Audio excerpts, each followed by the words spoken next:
Assalamualaikum warahmatullahi wabarakatuh. Salam Om Swastiastu, Namo Buddhaya, salam kebajikan. Sebelumnya, perkenalkan, saya Oktiva Amelia dengan NIM 2280 2241 055. Di sini saya dari Pendidikan Administrasi Perkantoran, Fakultas Ekonomi dan Bisnis, Universitas Negeri Yogyakarta, angkatan tahun 2022. Dan di sini saya akan menjelaskan mengenai cara pelaporan SPT tahunan.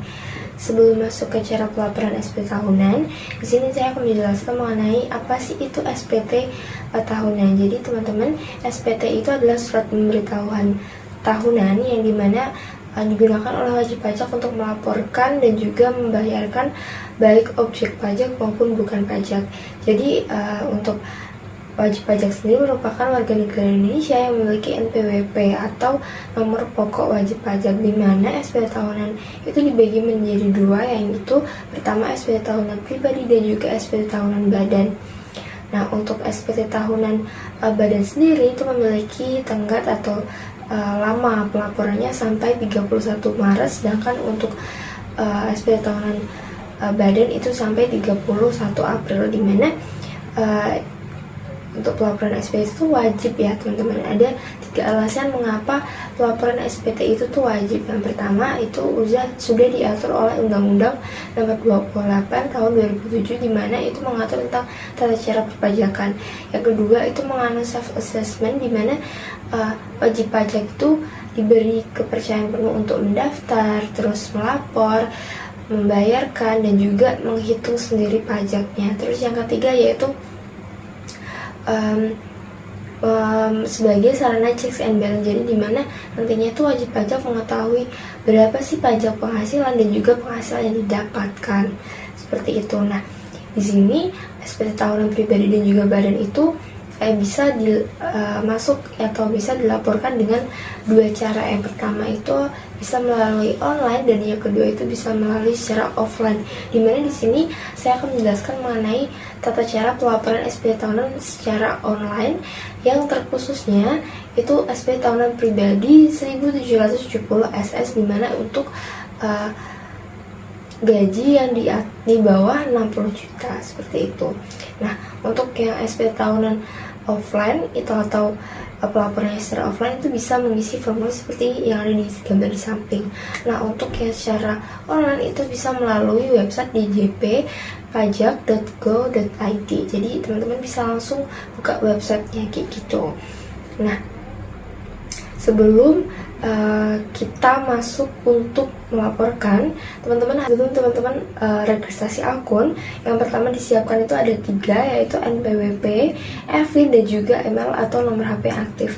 Dimana sebelum teman-teman registrasi akun, teman-teman harus aktivasi EVIN dulu nih. Apabila belum, yang pertama harus disiapkan itu adalah teman-teman bisa mengisi formulir EVIN. Nah, mungkin teman-teman di sini ada yang belum tahu nih EVIN itu apa sih. Nah, EVIN itu adalah e-filing identification number yang digunakan untuk nantinya registrasi. Jadi EVIN itu adalah kode unik gitu yang dibuat oleh DJP atau pajak gitu.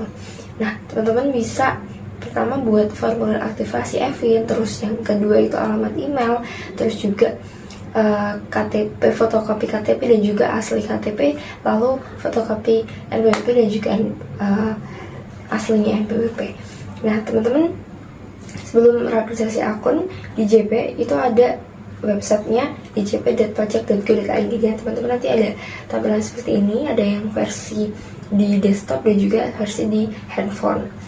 Nah, masuk ke registrasi akun nih ya, teman-teman bisa nanti klik belum registrasi, nanti ada panduan untuk daftar akun.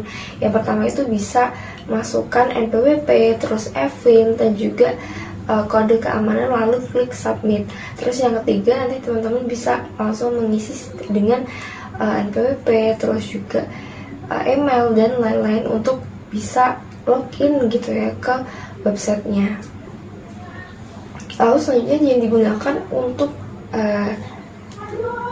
pelaporan SPT tahunan itu tuh ada beberapa berkas yang harus disiapkan. Yang pertama itu ada bukti pemotongan pajak, di mana biasanya bukti pemotongan pajak itu dikeluarkan oleh perusahaan di mana tempat kita bekerja kayak gitu. Terus yang kedua itu ada daftar penghasilan, yang ketiga itu ada daftar harta dan utang, dan keempat adalah daftar tanggungan keluarga, dan yang kelima ada daftar dokumen yang lainnya yang untuk pendukung gitu ya. Tapi berikut ini adalah contoh bukti potong pajak. Nah, teman-teman selanjutnya bisa langsung buka website djponline.pajak.go.id, lalu masukkan NPWP dan juga kode keamanan, lalu password yang sudah dibuat tadi, terus klik login gitu. Lalu pilih menu lapor, lalu pilih menu e-filing, lalu teman-teman bisa pilih menu buat SPT. Lalu ikuti panduan pengisian e-filing, dimana nanti akan diarahkan untuk 1770 SS ya. Teman-teman bisa langsung mengisi SPT tahunan melalui web tersebut dan juga dengan panduan dari daftar potong pajak yang teman-teman sudah punya gitu ya. Lalu teman-teman bisa langsung nanti muncul ringkasan SPT yang teman-teman bisa langsung klik untuk mengirimkan kode melalui email dan juga nomor telepon di kode warna yang kuning berikut ini. Lalu teman-teman akan mendapatkan kode verifikasi yang dikirimkan melalui email ataupun nomor telepon yang sudah dicantumkan. Lalu nanti bukti potongnya akan dikirimkan melalui email teman-teman seperti ini. Nah, apabila SPT tahunan itu lebih bayar atau kurang bayar nih, bagaimana nih Kak? Nah, yang pertama teman-teman bisa langsung buat kode e-billing apabila terjadi atau apabila muncul statusnya kurang bayar nih, berarti teman-teman harus bayar. Nah, lalu teman-teman bisa buat kode billing lalu membayarnya melalui bank ataupun kantor pos. Nah, apabila berstatus lebih bayar, teman-teman bisa langsung melaporkannya ke pihak pajak.